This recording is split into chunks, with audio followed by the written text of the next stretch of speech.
I'm a senior lecturer at the University of Strathclyde in the chemistry department.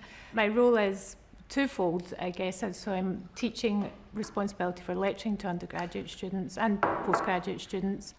So the main part of my job is research. So I'm in charge of a research group where I have 4 PhD students at the moment and 1 postdoctoral researcher.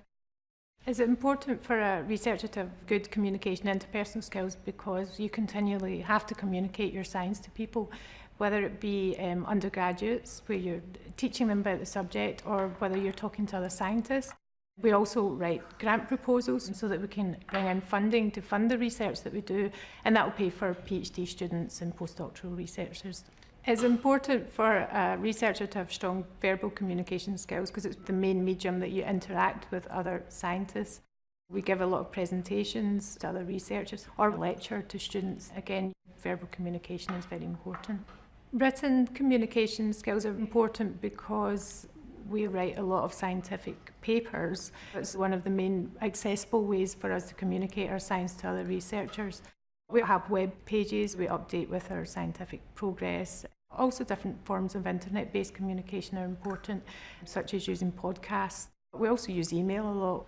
It's important that a researcher has strong interpersonal skills because you never work in isolation as a researcher, so you're always working as part of a team, and you always have to communicate with people round about you for safety reasons, but also to get feedback and to ask for help.